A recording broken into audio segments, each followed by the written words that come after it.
Guru Sakshat Parabrahma Tasmai Shri Gurave Namaha. I would like to request all the students especially to kindly greet all your dignitaries with a big round of applause and just show them that how much happy we are to find all those family members from different parts of the world here. And in this second day of International Festival of Yoga Culture and Spirituality, and the first session of Anusandhan, in which we will go deeper and deeper into the aspects of yoga, culture and spirituality. As we all know that Rishis in itself were researchers, those who have researched on different aspects of yoga, culture and spirituality in their life and then given the solutions to the world. So in this particular university, which is the epoch vision of a Rishi, great seer says Bandhu Sri Ram Sharma Acharya ji. Before starting this session, I would like to request our Vice Chancellor sir to kindly welcome all the dignitaries on the dais and to start the second day and the first session of the second day Anusandhan. I would like to request our Vice Chancellor sir, Sharad Pardi sir, to please come on the dais. Let's put our hands together to welcome him also.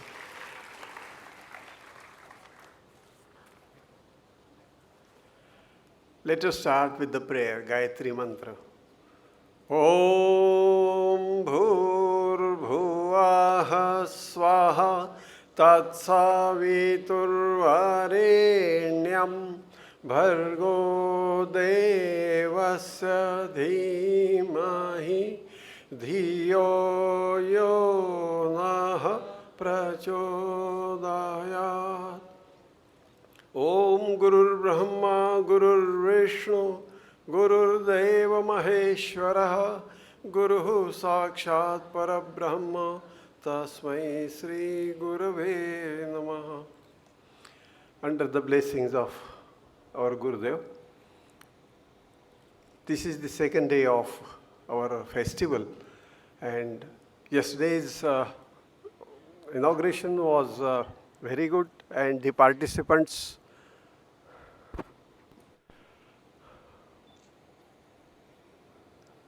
hello.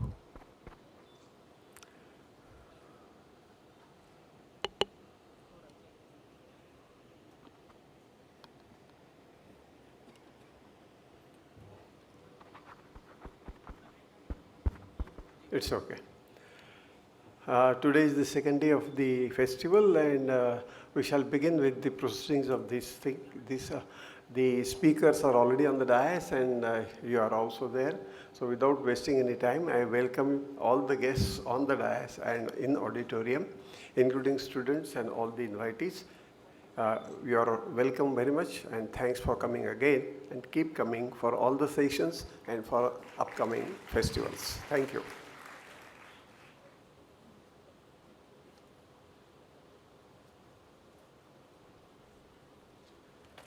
Thank you so much, sir. So, sir has given us the starter for this scientific session to begin. To start the session, firstly, I would like to invite Meera Sharma ma'am. Meera ma'am is a UKCP registered transpersonal therapist and a trained supervisor. She holds a master's degree in integrative psychotherapy and advanced diploma qualification in transpersonal psychology and diploma in supervisional training. Ma'am has learned Sanskrit language, the mother of all languages, and she holds a very good command in several community languages. Ma'am has attended several international seminars and workshops in all over the world. Her Trinity model builds a bridge between the Eastern and Western psychological approaches, which she presented at World Congress on Psychology and Spirituality on January 2008 in India. Also, ma'am is the founder and director of the Center for Spiritual and Transpersonal Studies, London. So we are blessed to have such an experienced and dynamic lady with us. We request you, ma'am, to kindly bless us with the knowledge you had.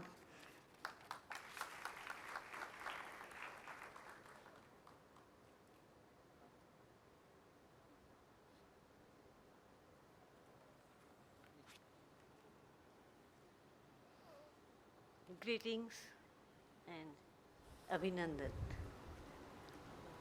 Vasudhaiva Kutumbakam is the vision of my life, and this paper is about transpersonal psychology and psychology of the Vedic system. It is about healing the split between psychology and spirituality. Thank you. I will begin with a quote from an American poet, Wallace Stevens, who says, "The way through the world is more difficult to find than the way beyond it." In the modern world, we separate religion, psychology, spiritual practices, and therapy. There is considerable interest in healing this split, but if it is going to be bridged, our very idea of what we are doing in our psychology has to be radically reimagined. Psychology and spirituality need to be seen as one. This new paradigm suggests the end of psychology as it is currently known altogether, because it is essentially modern, secular, and ego-centered. A new idea, new language, and new traditions must be developed on which to base our theory and practice. Wallace wrote that perhaps the truth depends on a walk around a lake. We can turn that idea around and note that it is when we are most human that we have greatest access to our spiritual nature. Yet modern psychology is often seen as a way of being saved from the very messes that most deeply mark human life as human. By trying to avoid human mistakes and failures, we move further from our spiritual nature. There is a major difference between spirituality and psychotherapy in the usual sense. Psychology is a secular science, while spirituality is a sacred art. Although I'm borrowing the terminology of Vedic traditions, what I'm implying is not of a religious nature. It does, however, imply a spiritual sensibility and recognition of our absolute need for a spiritual life. This paper considers important differences between the transpersonal psychology of the West and the yoga psychology of the Vedas. I explore some common issues in everyday life that offer the opportunity to stop thinking of them as problem to be solved, so that we can then imagine spiritual life from a different perspective. Finally, I explore how psychology is incomplete if it is not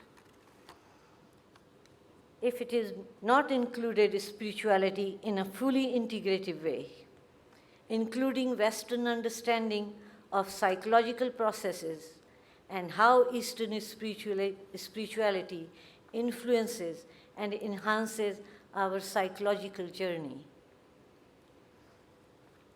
In the Western world of psychology, the transpersonal developed from earlier school of psychology, including psychoanalysis, behaviorism, and humanistic psychology. Transpersonal psychology is often regarded as the fourth force of psychology, which even transcends the self-actualization of humanistic psychology model. Gradually, during the 1960s, the term transpersonal was associated with a distinct school of psychology within the humanistic psychology movement.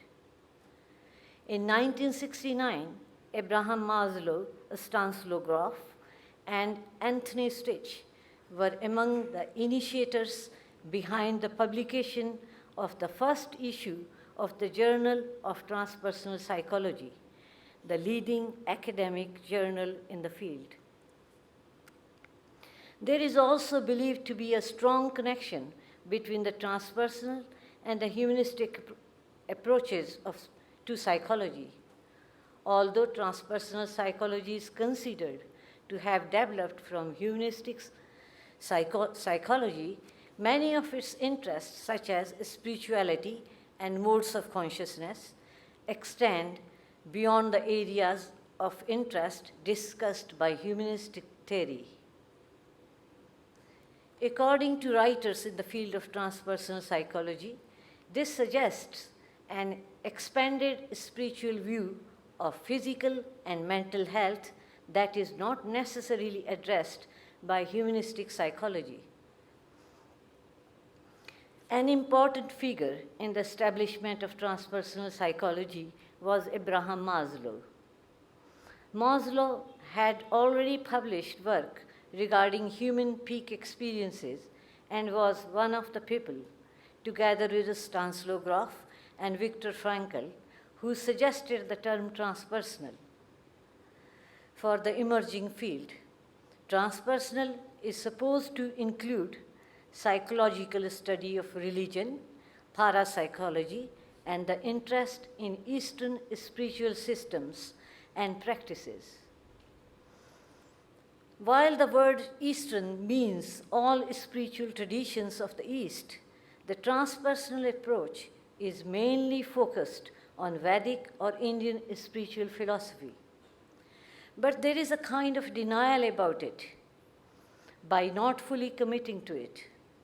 And this may be the cause for confusion within transpersonal psychology and its loss of direction, and why it is not able to bring the desired transformation to traditional psychology. In this context, acknowledgement of confusion would be a step forward, for it shows that people are ready to learn. So far, there is no set definition for the term transpersonal psychology.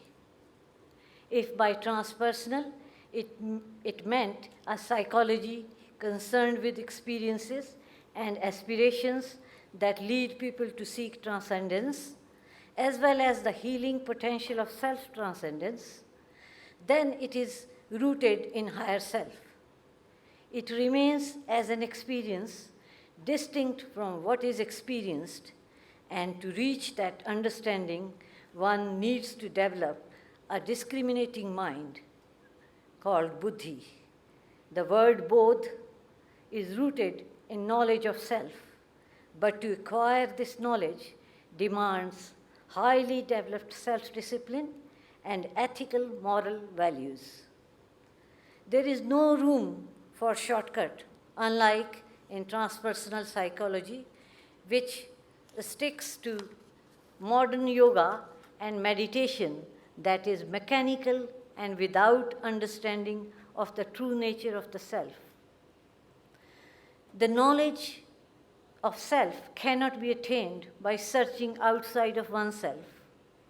The value of inner searching is affirmed both in depth psychology and in every major spiritual tradition. Transpersonal psychology appears to be taking a shortcut, which is in line with Western reductionist policy. That is, when high ideas of luminous experiences that are beyond the understanding of the normal mind are reduced to fit in a box to feel safe, thus lessening the risk of expanding your mind. But in doing so, Your mind controls you instead of you as I controlling the mind, which is the essence of spiritual teachings. It is worth acknowledging that the transpersonal have served humanity well in the sense that it has challenged traditional psychology to face its shadow side and push its boundaries to go beyond the limitations of mind. But it is like the blind leading the blind and getting nowhere. Transpersonal psychology will remain just another psychology until it acknowledges. Time is over. Collect. Sum it up and within a minute or two. How many more minutes?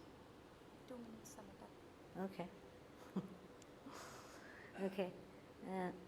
Transfer psychology will remain just another psychology until it acknowledges that it needs to commit to a spiritual system that is universally accepted and selflessly dedicated to the evolution of humanity. Well, it's a wide subject, and I would like to say a lot more about it, connecting it to Brahma Vidya and the psychology of Bhagavad Gita, but the time is running out. So I will conclude it here by just saying that, in conclusion, psychology has failed to serve humanity in the true sense of meaning. It remains just an understudy of psyche, which is only a part of our true spiritual nature.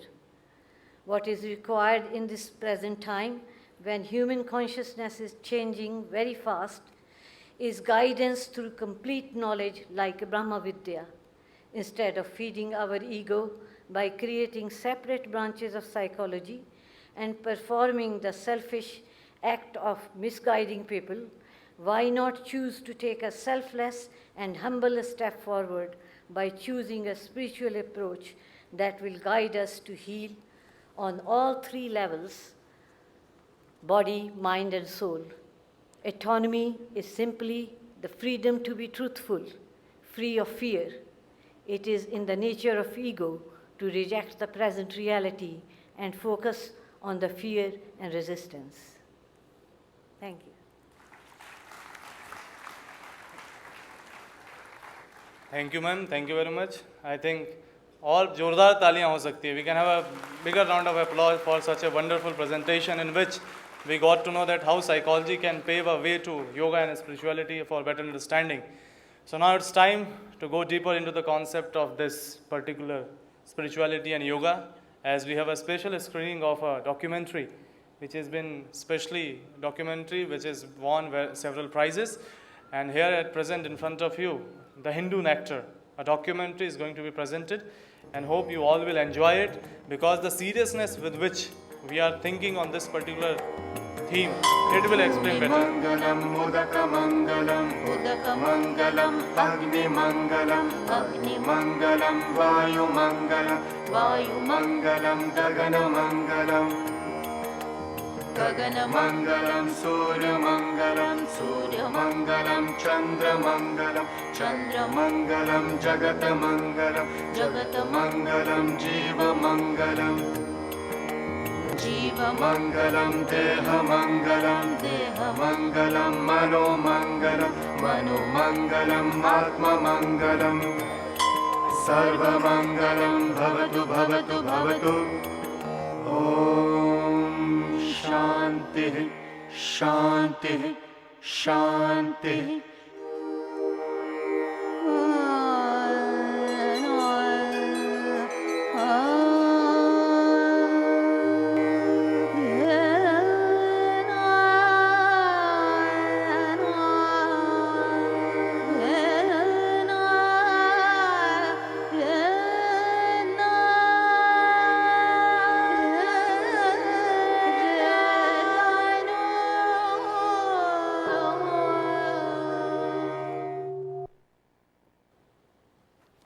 put our hands together because it was a special screening of a documentary which is being shown on 5th Eve in this auditorium. And now moving further, I would like to invite the next speaker. Our next speaker is Sir C.M. Bhandari, sir. Sir is the formerly Ambassador of India belonging to the 1974th batch of the Indian Foreign Service. Sir has retired from the active diplomatic service in 2009 and now is a devotee full-time to the spreading of the Vedic traditions through yoga and Ayurveda. Sir has several books to his credit, including his celebrated third volume series on yoga titled Yog Shakti, that is no less than an encyclopedia on the yoga science. Sir has extensively traveled India and abroad, giving lectures and workshops on yoga and spending his leisure time in his native village in Uttarakhand, Ranikhet, in the Himalayas, where Sir has built a unique model of village economy that is attracting wide attention. So we are blessed to have such a dynamic and personality with us. We request you, sir, to share with us the pearls of your wisdom and experiences. Om Sri Paramatmane Namaha. Om Sahana Vavatu Sahanau Bhunaktu Sahaviryam Karavavahai Tejasvinavadhitamastu Ma Vidveshavahai. Om Shanti Shanti Shanti. Distinguished guests on the dais, as also in the audience, and the younger generation that is present here in large numbers, welcome. I'm very happy to share with you a few thoughts that have been going in my mind since I arrived here yesterday. The theme was set none other by Chinmay, Dr. Chinmay Pandya himself, who leads our younger generation. We see him, the Yugdrashta of future. Your grandfather was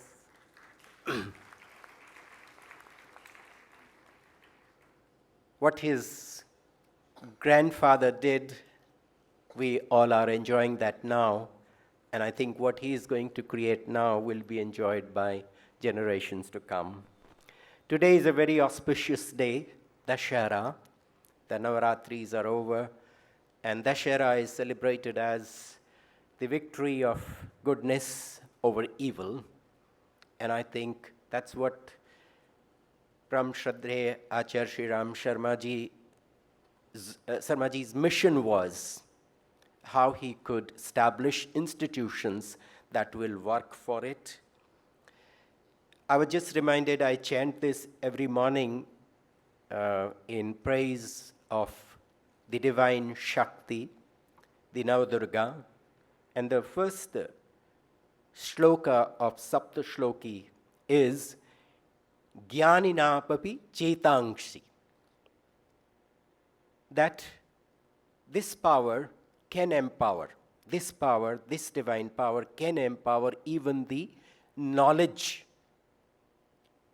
Jnaninam api chetangsi.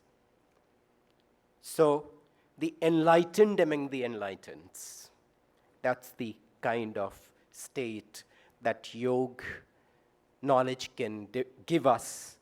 And this is what actually, when we study the Bhagavad Gita, it's repeatedly in several slokas that fact comes.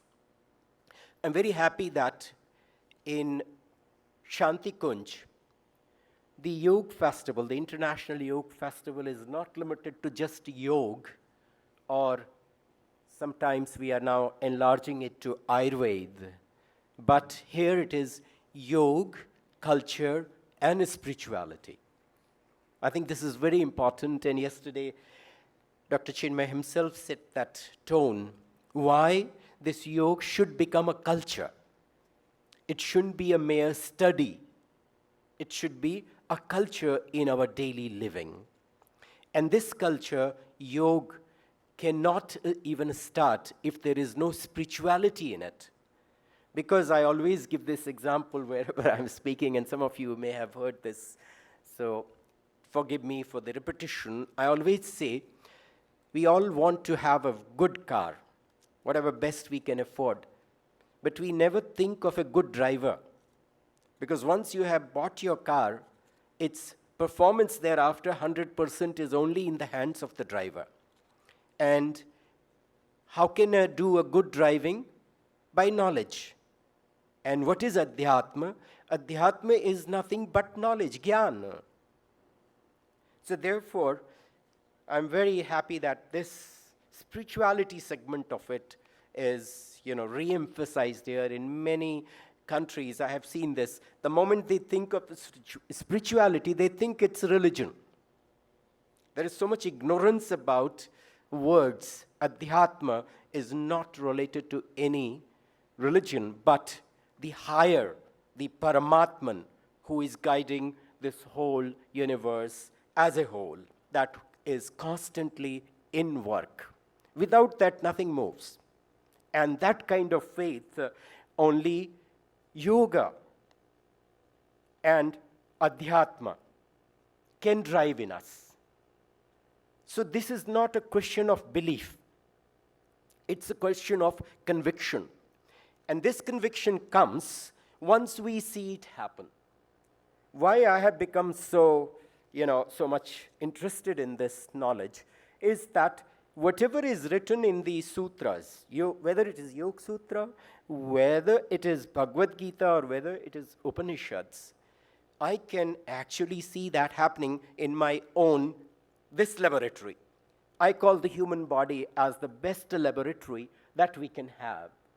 No, these so-called laboratories, research centers, can do the kind of research that we can do within our own systems. Because physical laboratories we can have, but where can you have a spiritual laboratory?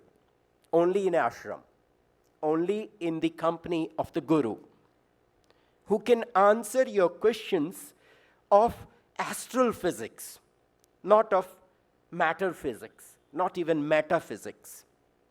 It's beyond that. So therefore, I'm very much into it, and I really love to go more into this part of it. Because even in the yoga research, I always try to tell them that it's good you are using different asanas into your research. You are using, different pranayams into your research, and you are trying to figure out what is the difference. But I say, you are never using the most critical factor. And the critical factor is the understanding of the individual. Suppose I have a sample of 100 people. And to these 100 people, I give different instructions. I administer the same medicine, but with different instructions. And you will find that the results will be entirely different. So therefore, what is told to a person, the body actually follows that instruction. And this is why the nadis and why we go into the meditation phase, because up to pratyahar of Ashtanga Yoga, up to the first 5 steps, it's only preparing this sadhan, this tool, this body that we have, and all the mechanisms that are installed within this body. I say this is the best designed factory of the world. And the best automation that is possible is right in this body. And now we have to use it for the best possible work out of it. And this is how it is going on. Because I am also looking at the watch and time is not enough, so I will skip a little bit here and straight away go to this coincidence of our Prime Minister, Mr. Modi, and his fasting. Because fasting is a very important aspect of yoga practice. In Ayurveda or in Panchkarma, in naturopathy, fasting is a very key part of body health. And this fasting, our Prime Minister demonstrated during this UN assembly. I think the whole world now knows what is fasting and what is Navaratras, which no amount of advertising would have done. And the Prime Minister not having in a formal banquet dinner by the President of United States. Everybody else is eating and he's only sipping the hot water. This cleansing of the body through fasting is really wonderful, and it is there in every religion. There was this coincidence when I became first time ambassador in Islamic country. This was 2005, and I was sent as ambassador to United Arab Emirates. And the first Ramadan started on the same day when the first Navratri started. And I was, for a week or 2 weeks, I was debating, should I try and see what is fasting morning till evening without water? And I couldn't decide till the previous evening. But in the morning when I woke up, suddenly I found it was a Tuesday, and I fast every Tuesday. So I said, I have to fast today. So why not make it a fast without water and without anything? How does it matter? Because generally in our Indian fasting, we say we are fasting, but we eat very healthy and heavy food. All the mevas and cashews and almonds and whatnot, fruits, so on.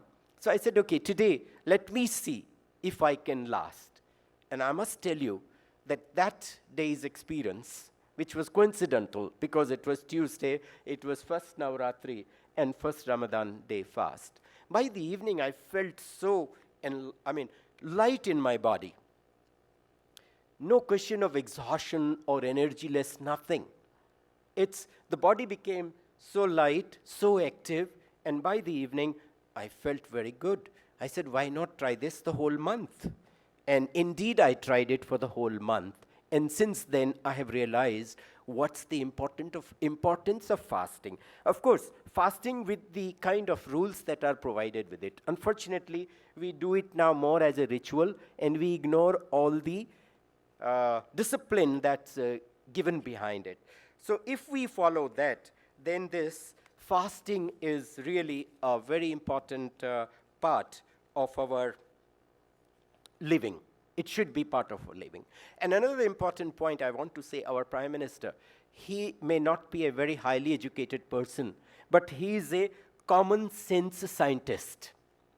Everywhere he applies his common sense and he changes situations to his advantage, and that is what we need in our normal living. My parents never had education beyond 5th grade or my father 8th grade. And yet, the kind of intelligence they had, the kind of, families they brought up, that shows that they were great. Like even Acharya Shri Ram Sharma ji, when we look at his background, it's not that he had great education, no. But he had the education of Adhyatma. So I always say that this university education, research and whatnot these days, super specialty everywhere, even in medical science, it's in a very limited sense, and it's devoid with the real education, which is Adhyatma. Without Adhyatma, this knowledge of the material world is very empty. And that's why it is leading us to such struggles all over the world. United States is struggling. It's called a superpower. It has all the resources, everything it has, and yet it is struggling. Why? It's devoid of Adhyatma, spirituality. That is why we need this, very important. Just a few days back, I was seeing this TV, and this was from Kolkata. NDTV was reporting, Ravi's, and he asked to this scientist, he said, this polluted water, the fish from this polluted water, how can it be healthy? And the researchers said, this is what we have done. We have got these fishes scientifically examined, and we found that these fishes have the capacity to rework on this polluted water, and the meat that the fish gave was better than the fish that was available in the market otherwise. The point I'm going to say is Prakriti has the power to deal with everything. What we call today a waste, it is because we have this mindset that has made it a waste. In my childhood, all this was a food chain. And without this food chain, things did not move. Today what is happening, we have congregated in our cities, urban centers, such thick population, and that's the waste generation problem that is coming up. So therefore, our scientists, our technologists, unless they are going to be, united with this super knowledge, what we call paravidya, that is adhyatma. So we must know that we are part of nature. We are not masters of nature. Today we think we possess.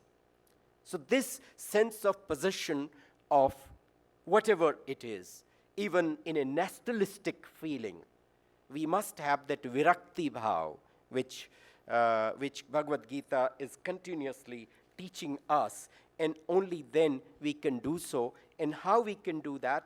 The very good words from Bhagavad Gita again. Vyavasayatmika buddhireke kurunandana bahushaka nyantascha buddhayo vyavasayinam. All those whose intellect is unidirectional. Miraji used that very discriminatory mind. So where there is discrimination between what is good and what is not good, that kind of intellect is what we need. And when we go into the yoga practice, especially through the meditation part of it, I always say the first 5 steps of yam niyam, very important. The yam and niyam actually work on our mind. Without yam and niyam, no amount of asanas and pranayam is going to help, because the guiding power, the driver, is not with your body. And to train the driver, yam and niyam are very, very essential, and that's after asana pranayam up to pratyahar. The real yoga starts from dharana, and then dhyan and samadhi. I thank Shantikunj for giving me this opportunity of sharing these few thoughts with you. But for me, this is home, and therefore I'm thankful to Shraddheya Dr. Pranav Pandya ji and Mataji, and of course our very dear own Dr. Chinmay Pandya and Mrs. Pandya, that we have this great, love that is showered on us, and this Parivar is building this world community, because with this kind of festivals and the centers multiplying all over the world, I'm sure Acharya-ji's, Acharya Shriram Sharma-ji's, Yog Shishta, as he's called, the kind of new world that he has envisioned, and he exactly told us in 2014 that change is coming, and now it is unto us. We all assembled in this hall, especially our young yoga aspirants who are going to be teachers in the future. It is on your shoulders that we count, and we hope that this new world will emerge from this center. Thank you. Thank you very much, sir. The experiences of yours are worth learning, and many things which you shared meanwhile, how our Yog Rishis consciousness is flowing throughout the era, how it is changing the world. I think these things must have raised few questions in your mind. So to answer those questions, we are having here a small documentary which comprises showcasing all those basic things which actually constructs this mission. We will start from these things. Let's see.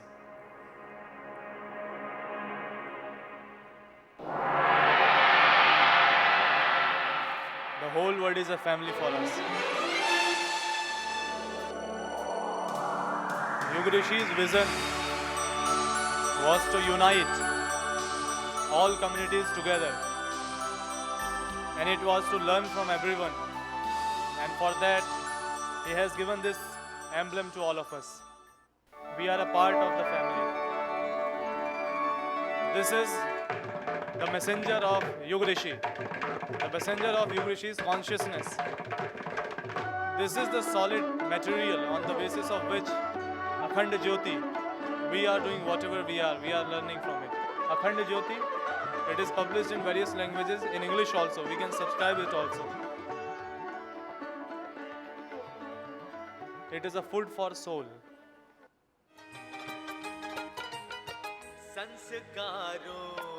The rituals which are performed in this culture are symbolic of those yogic practices in our life. When a child births, the first reading given to him is Anprashan. When he starts his study, Vidyara, Yagyopavit, Shikhastapan. When he surrenders himself to Guru, Diksha, then he ties a knot to Grihasthashram, Vivah. For doing social work, after 50s, mantras. This is the root of our culture. And at the end, when we leave our physical sheath, at that time even we have Shraddha. This is our video magazine through which the consciousness of our master flows. As you can see that various golden memories, people who have experienced this knowledge, they share it with us.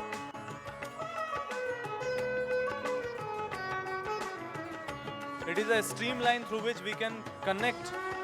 This time we are here for only 5 days, 6 days. But through these things, we can always be in a connect with each other wherever we are.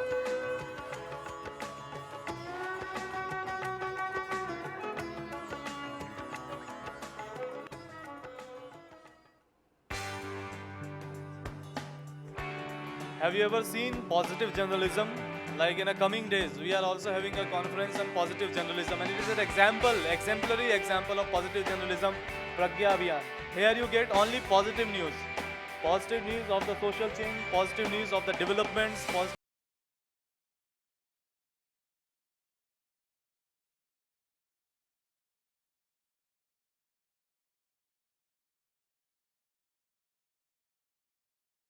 final thing, that this mission actually works for 7 movements. The 7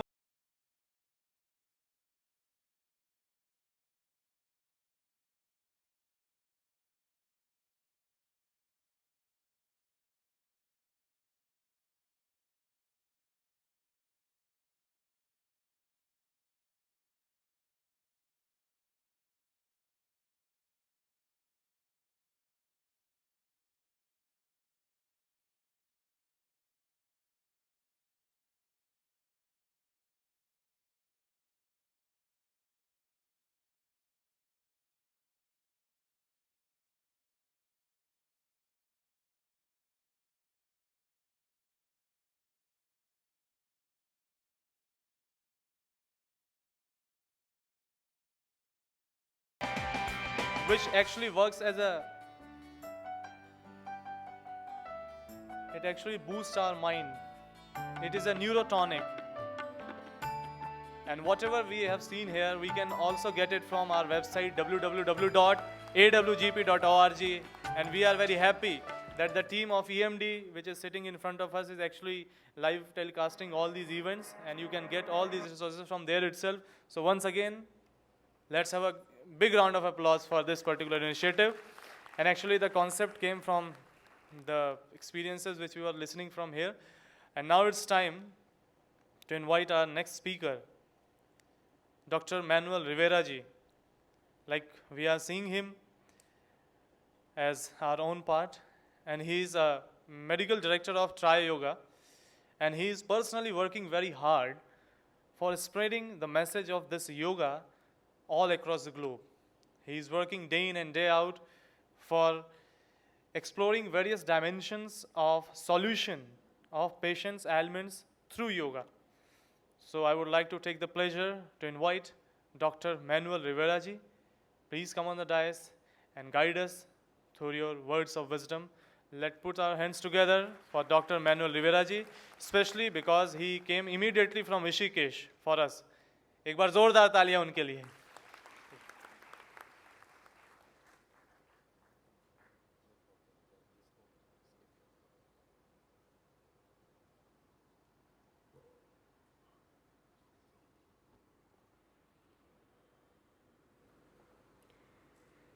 Good morning.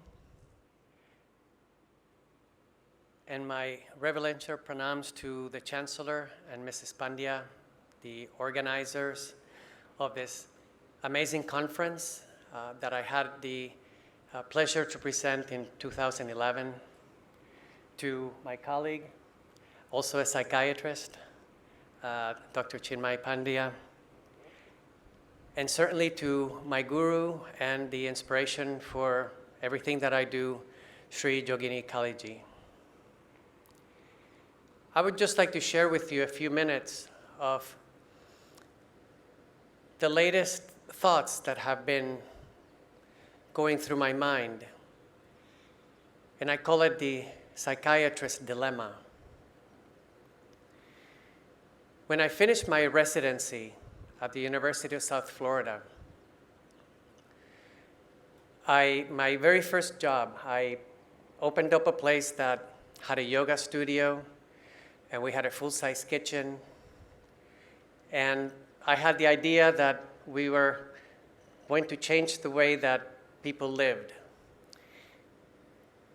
that we would teach them yoga, pranayama, meditation, vegetarian, vegan diet. However, this endeavor failed miserably. And as that part of my life was disintegrating, the opportunity to work with the elderly presented itself. So without any intention of my own, I became a geriatric psychiatrist. And for the last 12 years, I have been dedicating my practice to the care of those who have dementia. Alzheimer's disease, vascular dementia, Lewy body dementia, frontotemporal dementia. This is not just a problem in the United States, but it is truly a worldwide problem. The statistics of the United States are similar from those that are in the rest of the world. And in the US, those that are 65 years old and over have a 13% chance of having Alzheimer's disease. But this number doubles every 5 years. So by the time that people reach to be 85, it's almost 50-50. Now, one of the gateways into dementia, which of course applies much more to the ones that are here in this room, is depression. And depression is the #1 cause of disability in the world, according to the World Health Organization. Now, just a few years into my early career as a psychiatrist, the Food and Drug Administration, the governing body of medications in the United States, came out with a warning saying that antipsychotic drugs were killing our elderly, that they increased the risk of heart attacks and strokes, of swallowing difficulties leading to aspiration pneumonia and death. And I can tell you that approximately 3/4 of my patients were taking antipsychotic drugs because this was the standard of care in the practice. So this is where my new education began, from this new perspective of not wanting to prescribe things to my patients that would make them worse. Like our oath says, first, do no harm. As the years went on, I began to study and to explore what other aspects of holistic medicine I could bring into the lives of those who had dementia. And we began with aromatherapy, with music. We created drumming circles, opportunities for people even in wheelchairs to be able to dance. The utilization of, for example, changing their bathrooms. I had an experience of a patient that was very agitated during bathing, and we took the bathroom and we painted a beach scene in the bathroom. And I went to the store and I got an iPod with the best of the 40s, the 50s, the 60s, and we made bathing into a party for them. And the changes that I saw in my patients were absolutely dramatic. Now, a couple of weeks ago, as I continued to reduce my use of antipsychotics to barely 5% of the patients, only on those that absolutely needed it, and there were no other medications that worked, then another set of medications that you may be familiar with, which are called benzodiazepines. And these medications are commonly used for anxiety. These are medications like Valium and Xanax and Ativan that are very, very commonly used. And this new study showed that these medications increase the risk of developing dementia. So a younger person like ourselves taking on these medicines, we are paving the road to developing Alzheimer's disease just a few years down the road. Antidepressant medications, which we use so much. Actually, antidepressant medications are the #1 prescribed medication in the United States. In the world, I think it's the #2. Number 1s are sleeping medications, and number 2 are antidepressant medicines. Now, when I was going through school, we thought that antidepressant medicines were pretty benign and that they didn't have many issues. But as the next decade unfolded, then we became to see how antidepressant medications increase the risk of cardiovascular disease, increase the risk of osteoporosis, increase the risk of stroke, increase the risk of drug-drug interactions, increase the risk of falls and broken hips. But perhaps more importantly, when we take an antidepressant medicine for depression, it kind of stops us from looking at our life. Depression is perhaps a warning sign that we need to take a look inside, that we need to evaluate the things that we are doing in our life. Our distinguished speaker mentioned the yamas and the niyams. And the very first one is ahimsa. We know that a diet that is predicated on consumption of animal products, a diet that is high in processed foods, a diet that is high in dairy, directly leads to depression. When I see people in my office, it is the very first thing that I ask them. They tell me, "Doctor, I am depressed." I tell them, "Tell me, what do you eat?" It was interesting to me because when I was doing my residency, the thought came that when we take a pill, we put it in our mouth and we swallow it, and we expect that it is going to have an effect. Yet, we put food in our body in the same way. We put it in our mouth and we swallow it. But yet we have no expectation of how profoundly this also affects our body, our mind, and the way that we relate to our soul and the soul of others.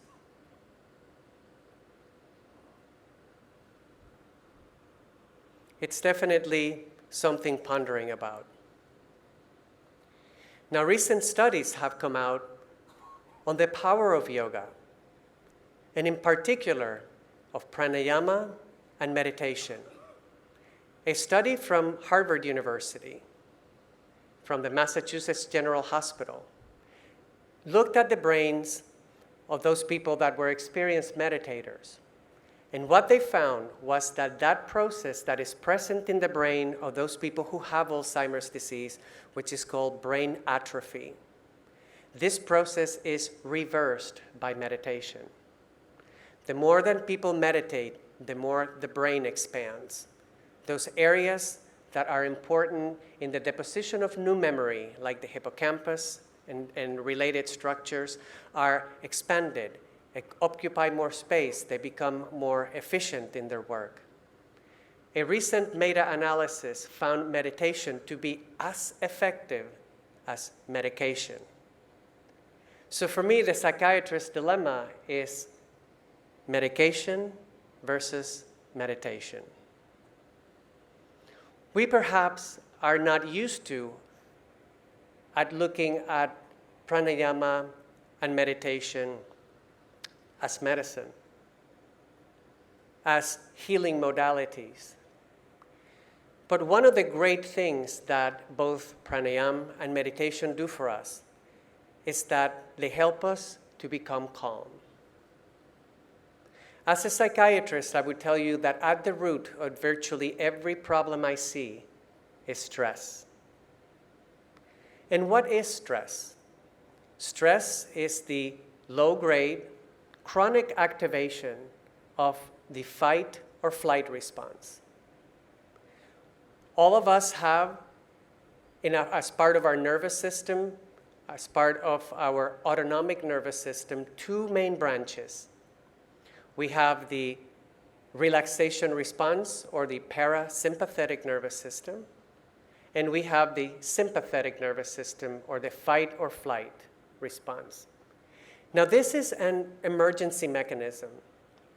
It's supposed to get us out of a bind as quickly as possible, to enable us to fight as great as we can, or to run as fast as we can from whatever we have in front of us. And there are some predictable changes that happen with this. In particular, stress hormones get released into the body, adrenaline and cortisol. Adrenaline creates vasoconstriction, increases blood pressure, increases pulse rate. It makes us feel anxious and nervous. Cortisol, it reduces immunity. It increases the amount of blood sugar that is on the bloodstream. It also weakens the bones. Certainly, and these are predictable. They happen during any types of stress, whether the stress is because there's a big Bengal tiger in front of us, or because our boss is yelling at us, or because we have a chronic problem, a chronic medical problem. The fight or flight response is always the same. And what the data shows us clearly is that pranayama, for example, sun-moon breath, there are, I would say, at least a dozen studies that show clearly that sun-moon breath dissipates the fight or flight response and it stimulates the relaxation response. If there is one thing that could help with anything at all that it is in our life, is to be calm, is to be peaceful, is to be present in this moment. Pranayama is the most direct way of accessing this aspect about our physiology. God is a great architect and a great engineer. And this body was created with an amazing amount of wisdom behind it. When we breathe, when we block off our right nostril and breathe through the left, we stimulate Ida, the cooling energy, the moon energy, the calming energy, the mind energy. When we breathe through the right nostril, this stimulates Pingala, the sun energy, the stimulating energy. When the breath is alternated between these two, they are balanced. There is evidence that after just 10 minutes of sun-moon breath, the right and the left hemispheres of the brain are working in an integrated fashion. Our rational and emotional side, our linear and nonlinear side, our musical and mathematical sides are balanced. What a great way to engage any behavior that we wish to start. Before going to bed, before studying, before playing music, before doing anything at all, just a few minutes of sun-moon breath balances our emotions, it balances our nervous system, it balances the brain waves. And it makes us not only feel better, but it makes us also perform better.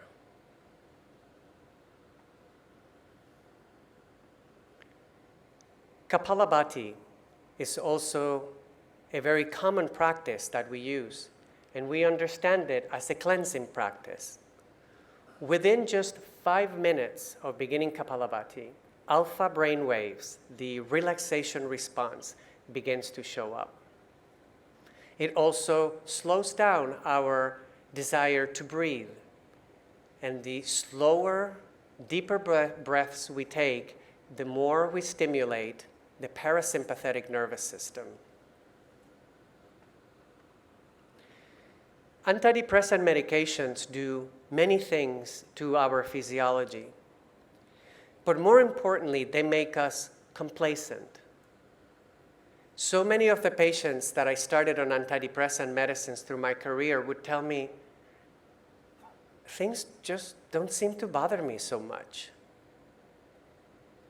Nothing in my life has changed, but I feel apathetic.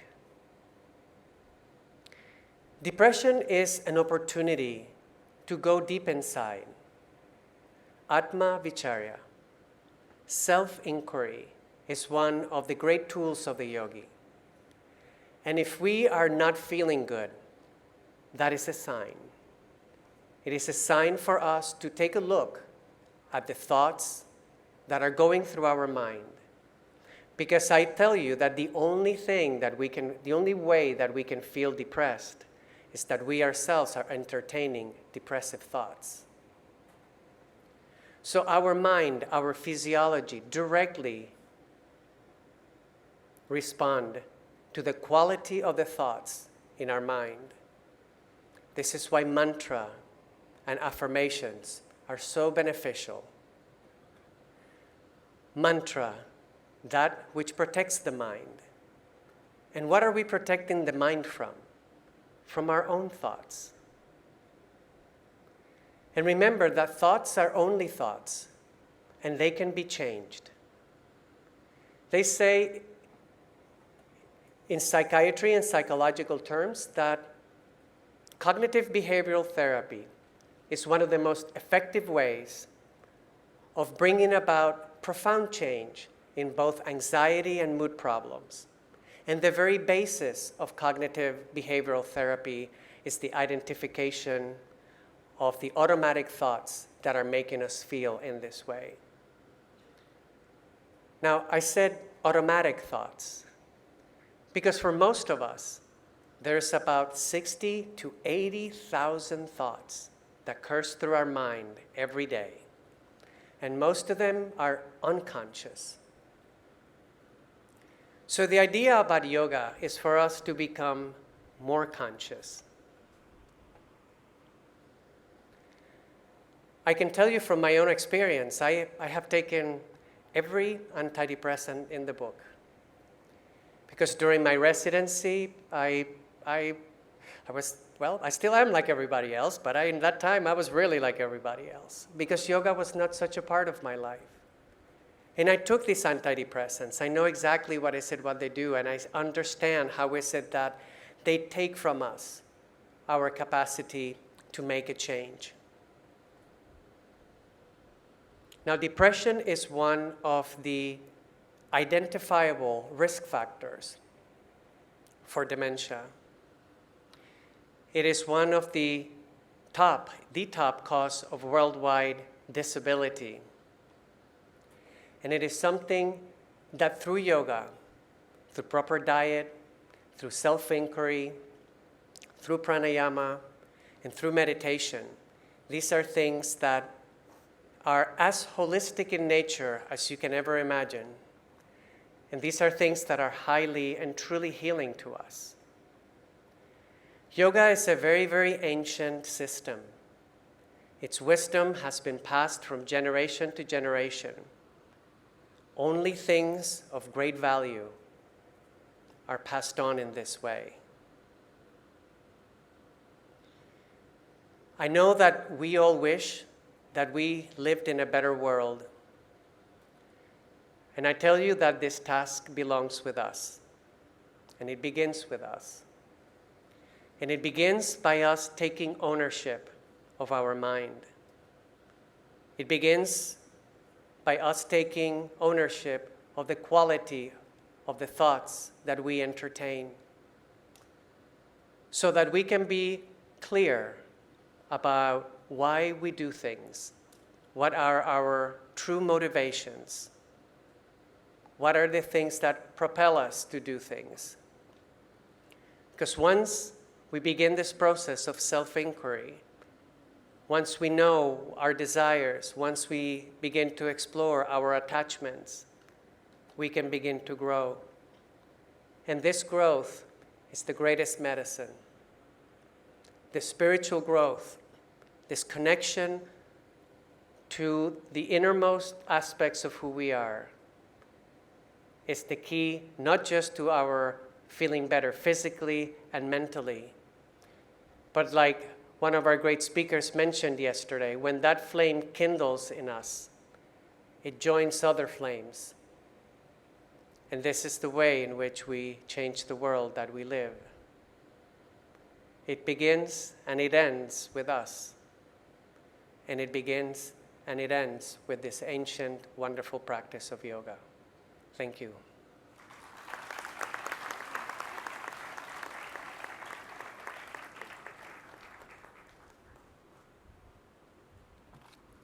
Self-service is the best service of the world, Gurudev has said.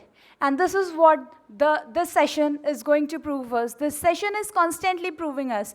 We are very much thankful to Revera sir for the words that he has provided us, and actually not the words, sorry to say, for the great and the vast experience that he has shared with us. When I was a kid, I had heard it for years long that science and spiritual practices are two completely different things which could not and can never be walked and seen together. But after hearing sir, I must say that science and spirituality are the two very same things that could be weaved together with a single thread. This has been expressed very well by the sir right now. So I request all the audience that if you felt the very same thing, you can express your regards to the sir with your thunderclaps. Years long, in 1946, Gurudev gave the concept of scientific spirituality, when no one could have even imagined about the science and spirituality coming together into a platform. But here, we can see the science and spirituality coming together. So, proceeding towards this session, I would like to call Shri Ajay sir, Ajay ji. Sir is born and brought up in Pune, Maharashtra, and now is teaching yoga in Czech Republic. Sir has a rich family background in Hindu rituals, Sanskrit literature, yoga, Ayurveda, and Vedic astrology. Sir has studied the basics of yoga since childhood, and even after studying and working in the fields of IT and physics, sir, you choose the path of ancient science. This itself describes how deep is the ancient science is.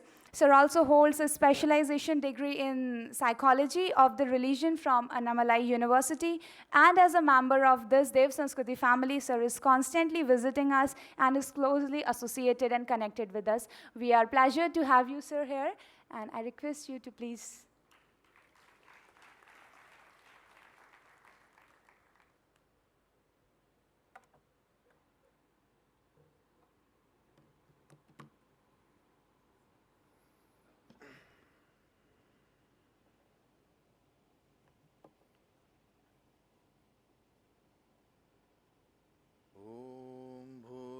स्वः तत्सवितुर्वरेण्यं भर्गो देवस्य धीमहि धियो यो नः प्रचोदयात् ॐ आपो ज्योतिरसोऽमृतं ब्रह्मभूर्भुवस्वरो.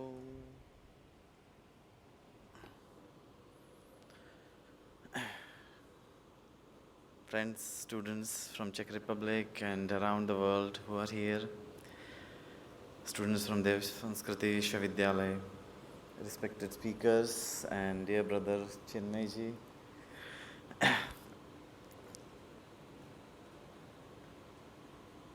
The times have changed, especially in last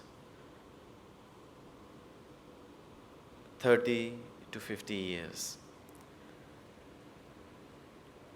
The definitions, the practices of yoga have been changing since then. Yoga, which was part of family culture, which was exercise, which was talked about, thought about,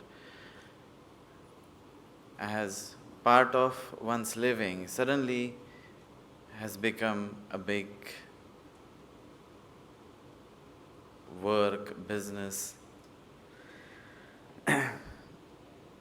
Increasing popularity has also brought different aspects to yoga, and I would like to discuss with you a few of those aspects and issues related to what has been happening in those days, in these days, and how we are going to deal with them.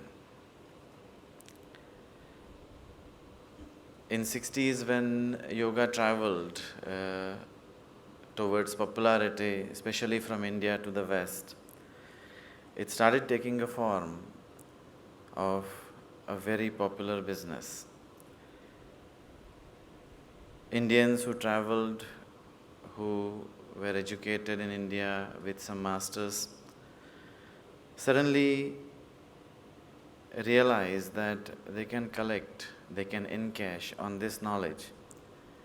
And different systems of yoga, first time since 3,000 years, different systems of yoga took birth around the world. Yoga became an exercise. If you look at the net worth of yoga industry, I'm really sorry to use the word industry, but I would stick to it for a while. Do you know what is the current worth of yoga industry? Any guesses you have? It's about $500 billion a year. You know how much that is in Indian? 5 lakh crore rupee. Definitely when such amount of money, it brings in a lot of different ideas how to encash upon it. What to do new? See, this is a very nice contradiction in terms. An ancient knowledge of yoga has to be taught with something new. New, what can we do about it so that we can make it new? Something, we have heard from different speakers that yoga is the perfect, well-developed, well-thought of, well-understood piece of knowledge that can transform anyone's life all around the globe, whether it is an American, whether the person is an Indian or a Japanese. It is irrelevant because yoga is the science that we call the human science. What applies to a human is been talked about in yoga. What is perfect? How do we make it better? Is it possible? So when we change something, we actually have to take out something from it. And only then we can say, I have a new system of yoga. A very wise teacher of mine once said, one person while practicing makes a mistake, we call it a mistake. But when a group of people do it, we call it a new school of yoga. Such hundreds of different schools are around, and we hear about them regularly. Very simple things. I should give you some examples because otherwise it becomes a bit abstract. A gesture that we have been using for centuries. You know what gesture is that? It is called the Namaskara Mudra. Could you show me please how we do Namaskar in India? We put the hands together, and the same thing we do while exercising, this way, or we raise the hands up and in different ways. Then we have to do something new. So what do? Have you seen such gestures where we put the hands together, but not in Namaskara Mudra, but in different other mudras? Have you seen? Show me please somebody quickly. Have you seen this thing? What is it? I call it the frightened James Bond. This is James Bond.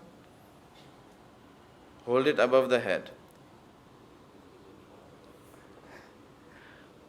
Why? The question comes, why do we do it? Why we need to change something? Is it me? Is it an Indian who wants to change the gesture? No. We are satisfied with our own gesture which says it has a meaning. You know what is the meaning of this? It says, my hands are capable of doing something if I do something because of my hands. My hands are my capacity. Everything else, legs, the body, doesn't make me capable. What makes me different than animals, I can grab, I can hold, I can do things with it. When I put my hands together, that I don't do everywhere, I do it in front of my teacher, I do in front of the God, I do in front of the elders, more capable people, to show my capacity ends here, and now I have come to you. I have come to you for help, to learn. What does the God or the teacher do? Does he do the same to me? I'm also helpless. Go ahead, please. No, that he can't do. If we approach that person, the God, he would show us the hand. Why? It says, you see, you don't have the capacity. I do. I'll take care of you. So the humble approach towards the teacher is represented by the gesture of Namaskara. This, I still am looking for the meaning. Who invented it and why? This is what we call the New Age Yoga. The little complication with these new concepts is there are too many of them and they are attracting people, masses. We would say when there are too many people liking something, it has to be correct. Could we make that statement? Is it a correct statement? When too many people like it, it has to be correct. But then there is Guruji, one person standing against the current, saying, no, stop there, turn around, look at what you are doing. It is not the popularity that we are looking for. It is something that is precise. And we have it. The precision, the perfection we already have in yoga, and it is given very systematically to us. It is given in terms of scriptures, it is given in terms of our teachers, the tradition of teachers. Then why are we shy to follow it? Then a very learned person recently said to me, because there is business, because there are huge egos involved.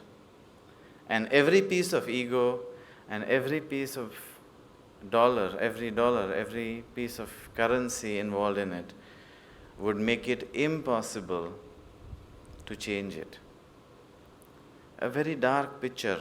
I was stunned to hear it from the person. I had to take it because a very learned person.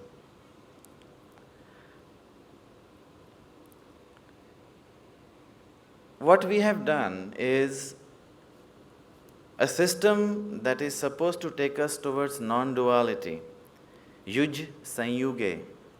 Yoga, the word is defined in Yoga Sutra, Tato dvandva na abhidhitaha, where the duality does not exist. The seer is established into his own form. When the duality is not there, a tool which is supposed to make oneness, how come there is duality in yoga? The tool itself cannot be dual. The tool itself cannot have multiple paths, because this is about being one. This is about understanding one's own nature. How many natures one can have? And if there are many natures of oneself, I don't think we can even teach yoga, because there are 7 billion people and there should be 7 billion types of natures. Unfortunately, we shouldn't really worry about then a yoga class. Should we? This happens because the students, the people who are students of yoga, are taking it as a belief system. I'm going to poke into a little bit so that you can think, ask yourself some questions. When you went for a class of yoga, you were asked to do some weird positions. For example, a cow's face, a camel, a dog. And then the teacher also told you, this is supposed to be your lifestyle. How many times a day do you look like a camel or a dog during the day? How many times a day you do such things, such movements? So what are we supposed to do? We are supposed to ask questions. It is not a belief system.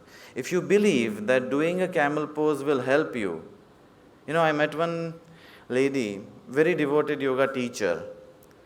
She said, doing this shoulder stand, Sarvangasana, would help me, help anyone. She was very strict about it. It will help anyone in all kinds of problems with the thyroid gland.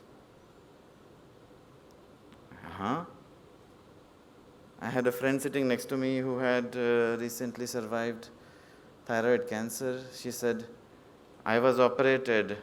They had to remove the glands. Would it help me too? Of course it will help you.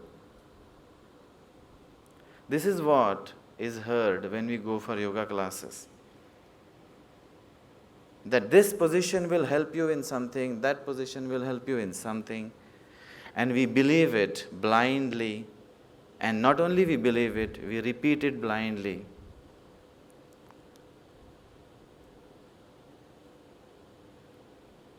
We don't ask enough questions. We don't ask the right questions. If we don't ask the questions, it will always remain a belief system. See, there is a very small difference between belief and knowledge here. Belief is what you cannot experience, what you cannot prove to be true in this lifetime. If there is heaven or hell, this is a belief. I haven't met a person who would come back and say, it was really comfortable there, you should book the tickets for heaven immediately. Or somebody from hell who came back and said, it was hot there. I think some people would like it, especially from the northern Europe. It's hot there. But I have 5 minutes left. So, if it is not a belief system, how do I make a knowledge system out of it? Firstly, I have to ask questions. We have to stop believing the teacher. See, a devotee is in a temple, is in an ashram. A student is in a classroom. The roles are to be properly separated one from another. And if they are not separated, unfortunately, we become devotees in the class. And then we start poking into things in the temple. If you believe you are a teacher, the knowledge stops there, the study stops there. What remains is repetition of certain cliches, certain concepts, which might be true, but not to their precision.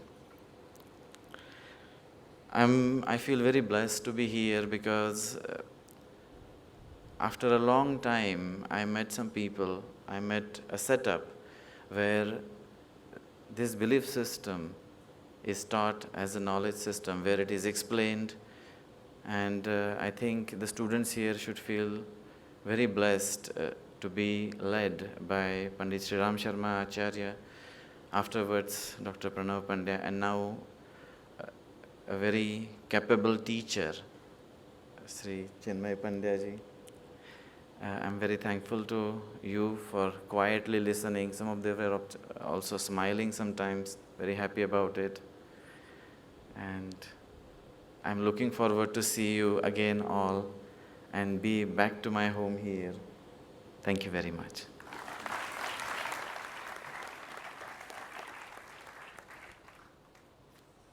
Thank you very much, sir. Sharir madhyam khalu dharma sadhanam. Body is the medium through which we actually do all those Purusharth Chatushthay. And as sir said, how simply we can understand this yoga and the new yoga if we keep on looking to the small things of our life. Gone are the days when spirituality was thought as a practice which we need to do in the latter half of our life. Gone are the days when youngsters put themselves away from yoga. Now the time has changed. And probably we think that one of the changing agent is here. The knowledge which we got from our master, and as you can see that a lot of youngsters are sitting here and they are just listening to all of us with that quest in their mind that they want to learn more and more. Basically it is due to a leadership of a great person. And other than that, now I would like to introduce to you to a person who was the first disciple of the Gurukul. Gayatri Vidyapith started by Gurudev, and from there he traveled across the globe, became psychiatrist, served in Charing Cross Hospital, London, headed various agencies working in the field of curing Alzheimer's disease in Asia, and was consultant there. And then leaving all those things, he followed the path of the master and came here. Who better than him can summarize this whole discussion? The neurobics which we did, the brainstorming which we did. Now I would like to request our Pro Vice Chancellor, Dr. Chinmay Pandya sir, to kindly summarize it for all of us.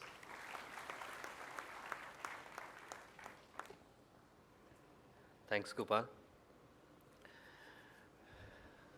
Let us do the one round of Gayatri Mantra again. We are sitting in the headquarter of the Gayatri Pariwar, although I said yesterday it's not the headquarter, it's your home. So we are really sitting in the home of the Gayatri Pariwar, where the concept of the Gayatri originated. So we start with the piece of Gayatri Mantra. So our friends, visitors, family members from abroad, I'm sure that they have now learned the Gayatri Parivar, so we're going to do it together. Om Bhur-Bhuvah Swaha Tatsaviturvarenyam Bhargo Devasya Dhimahi Dhiyo Yo Nah Prachodayat. In the subtle presence of Puj Gurudev and Vandaniya Mataji, I would like to start by greeting our very special, precious guest on the dais. Yesterday I could not do it despite of my very much heartily wish, but because we have got limited people today.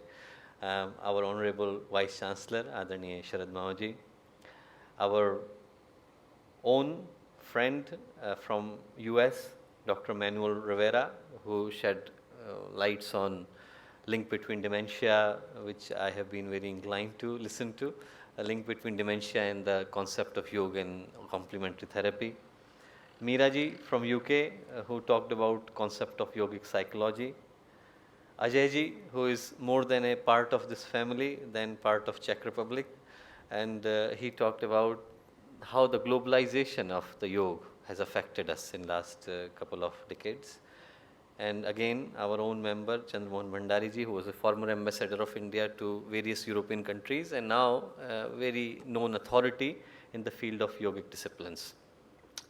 I have been given a task to summarize, but before I would summarize, I would like to elaborate. I should have spoken about it in the beginning, but somehow it just actually waited for this moment to be talked about. Why we had this session? This session is about Anusandhan. And Anusandhan means investigation. Anusandhan means to investigate. There have always been two channels of energy in India, like Indian scientists or Indian rishis or Indian scholars, Indian manishis, whatever way you call them, they talked about, they thought about, they conceptualized about two types of energy systems. One, that is to investigate the knowledge outside, the path of Vigyan. The other is to investigate the possibilities inside, and that is the path of Gyan. So we have got two sessions every day in this yoga festival, one talking about the Jnana Paksha of the yoga, one talking about the philosophical aspect of the yoga, one talking about the spiritual aspect of the yoga, and the other, which is this one, talking about the scientific, clinical, academic, and other dimensions of the yoga. In Bhagavad Gita, when Bhagavan Sri Krishna gives a description of the yoga to Arjun, he says, Buddhi yukto jahatiha obhe sukrit dushkrite. Tasmad yoga yujusva yoga karmasu kaushalam. Yoga is the excellence of all actions. So when yoga would arrive in our life, it would excel in all dimensions of our life.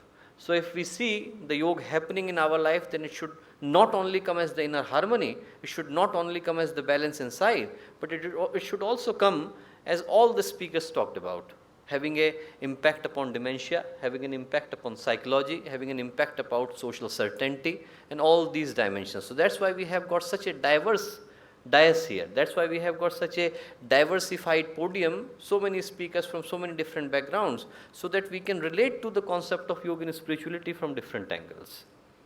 I remember one story that I would like to share with you. It was 2003, and I just started doing the training in Charing Cross Hospital.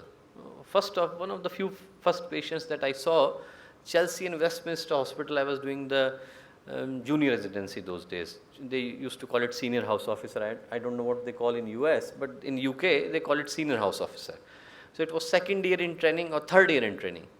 Third year in training, and the patient arrived around 12 o'clock in the middle of the night. His father was one of the most successful businessmen of England. If you go ever to London, then you would see two tall buildings. Now it's been actually taken over by the third one called Shard. But the second one, which is called Gharkin, is the tallest building. And he used to own that building, his father, a very successful businessman. And this boy, he was a graduate from Cambridge University. Cambridge University se pass hoke nikla tha. Philosophy graduate, very talented young boy, was gold medalist throughout his career. Jitne bhi usko medal mil sakte the, usko mile the throughout his career. And he developed an addiction to cocaine. 27 years old, 27 साल का बच्चा, cocaine का addiction. And in cocaine addiction, those of you who are from psychology background, there is a thing called Lilliputian hallucinations. आपको एक तरीके की बीमारी हो जाती है जिसमें आपको ऐसा लगता है कि आपके शरीर पर छोटे छोटे प्राणी चल रहे हैं. You feel like small creatures are crawling all over your body. So he was using insulin syringe to dig them out. एक सिरिंज के से पूरे को निकालने की कोशिश कर रहा था. And you could practically see 30 holes inside his both legs. You can see the bone, literally. And this is a psychology graduate, philosophy graduate from Cambridge University, throughout gold medalist. His father is the richest businessman of London. Cognitive development, no problem. Psychological development, no problem. Social development, economical development, no problem. Problem was the emotional development.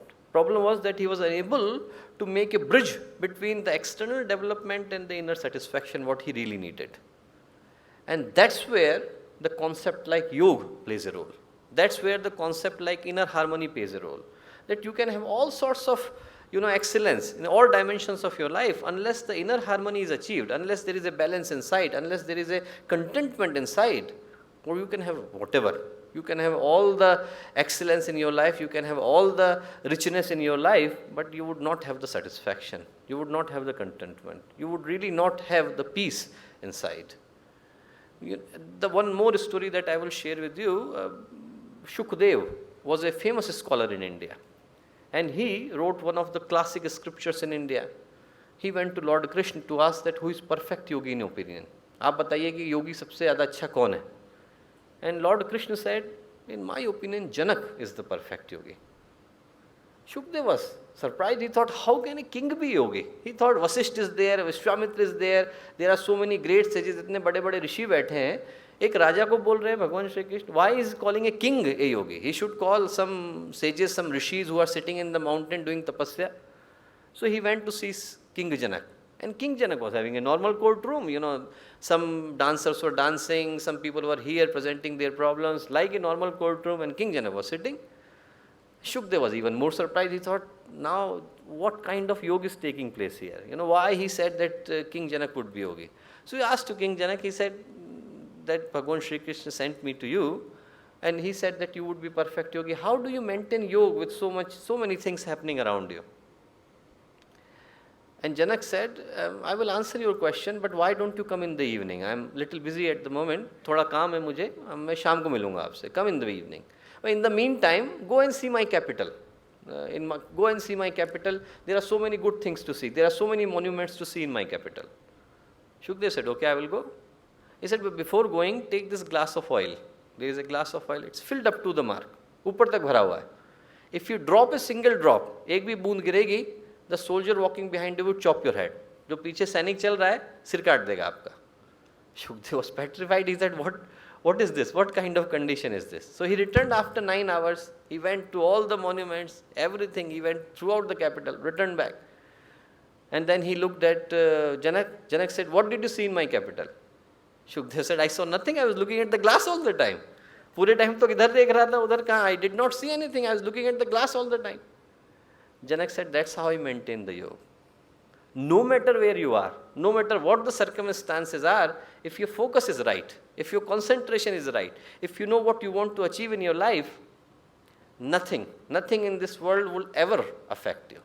And that is the concept of the yoga. So you are here and so many things are happening around you. You are listening to these discourses, you would also see the cultural evening, you would also see the Deep Yajna, you also had the inaugural ceremony, and you would have the valediction ceremony, you will get the certificates, and you would of course sleep in these sessions, you would of course be awake in these sessions, but important thing is to maintain the focus. Why you wanted to have these sessions? Why? What was there to bring you here in the first place? And if you have the focus right, if you have the concentration right, then you would achieve the best of these sessions, and that is the thing that we wanted to convey to you, that in spite of all the things, do not lose the focus, do not lose the purpose, do not lose your aim, do not lose your objective. And that's the main purpose of the yoga, that's the main message that we wanted to convey to you. So we had 4 remarkable speakers. I want to thank them again for the speeches that they have given, the lights that they have shed on various aspects of the yoga. Our Vishwavidyalaya, more than an academic institution, is known for its hospitality, for known its unique nature of actually hosting our people. So I am very sure that all our students, all our staff would not only actually working hard towards it, but give them something to treasure for rest of their life.